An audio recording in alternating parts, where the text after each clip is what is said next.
Ito na nga yung part 2 kung saan maliligo na kami. Medyo may kataasan nga papasok at hindi pwede dito yung motor. Kaya wala nga kaming choice kundi maglakad. Lapit lang naman pala to, kaya lang medyo nakakahingan. Hanggang ibang maririnig kundi tunog lang talaga ng cricket at hindi ko talaga alam kung ano sa Tagalog yung cricket. Re-relax ka nga dito kasi hindi talaga siya mainit at hindi maingay. Siyempre, malayo sa chismosa. Ito nga pala kami din na lang kasi bihira lang yung naliligo dito. Tawag nga pala nila dito is pader. Doon naman sa baba ay albaher. Doon talaga maraming naliligo. Nang pala katawan yung marirelax dito, pati talaga matamote, marirelax talaga. Sobrang linaw at linis pala ng ilog dito. Di nga namin nakalain, grabe, sobrang lamig. Para kang nakababad sa tubig na may ice.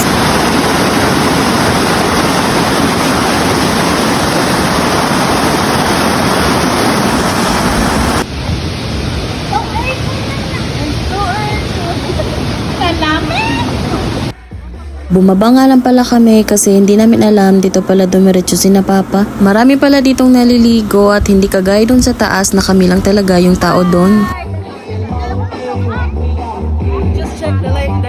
Kung isa kang ng TikTok affiliate, alam kong kilala mo siya. Guys, one of the spot there in Sibuyan, the French Lagoon of Sibuyan. Nandito kami ngayon, nagpapatagpisaw. As you can see naman guys, sa likod namin. At doon, sa kabila, yan, napakasarap. Fresh yung water. Napakalamig guys. So, dito lang yan sa Mabulo, Sibuyan Island, Romblon. Oh, tingnan mo yung tubig. Yung mga friends ko, mga titos, titas. Dito na kami sa Sibuyan. Yan, di Papa. Tamang-tama nga lang yung pagdating namin kasi fiesta pala dito. Magtambay nga lang kami dito sa labas at medyo mahirap nga dito yung signal. Kinaumagahan, nag-almusal lang pala kami at akala ko dito ay ibos. Sarsa. Ibos. Tao na mo, ibos. Pero sarsa siya ulang. Regal siya. Trip pala ng kapatid ko na kumuha ng balimbing, hindi ko alam kung anong tawag dyan sa inyo. Pagkatapos nga ay pumunta kami sa isa pang kapatid ni Lolo. Dito in Sibuyan Island. Sa may ano bala? Sa ano?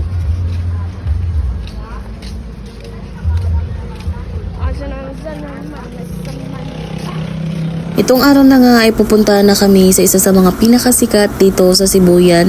Ito ang Cantingas River. 15 minutes away lang pala to doon sa bahay nila Tito. Kahit saan ka talaga lumingon, napakaganda talaga ng view dito. Finally, nandito na nga kami sa Cantingas River. Medyo madami nga yung tao ngayon kasi nga sa ganito panahon masarap talaga ilublob sa tubig. Grabe, dito pa lang sobrang ganda na talaga ng view.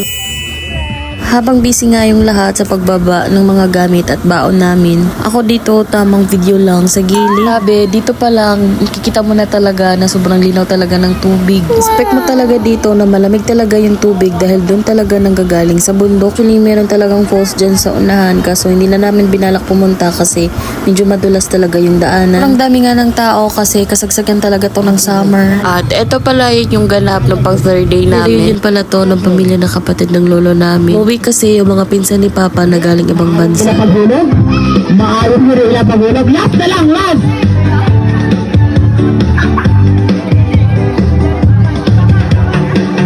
Pasiguro, pasiguro! Sa'yo lahat ng itak sumasayaw kahit toto'y di na.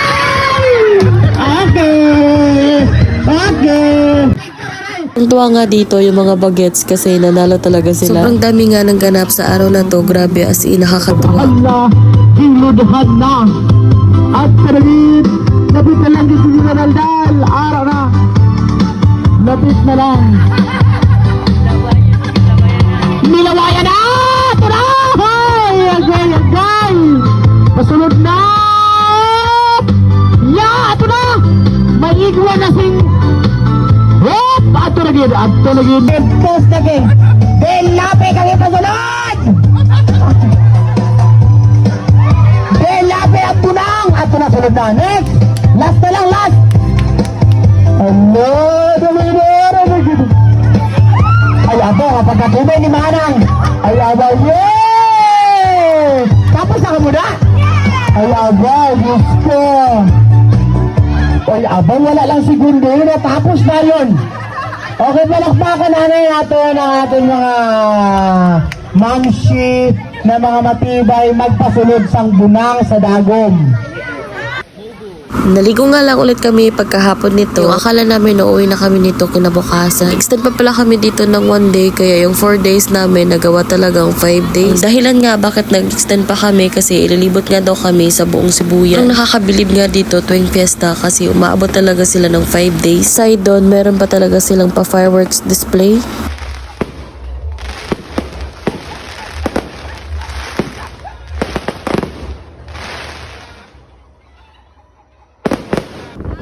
Ito na pala yung ganap bago kami umuwi. Namit pa namin yung pinsan namin na si Alex din. Galing pa pala siyang Manila kaya ngayon lang siya namin nakasama.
Ito na pala yung last na naligo kami. Nulit na talaga namin kasi aalis na kami bukas.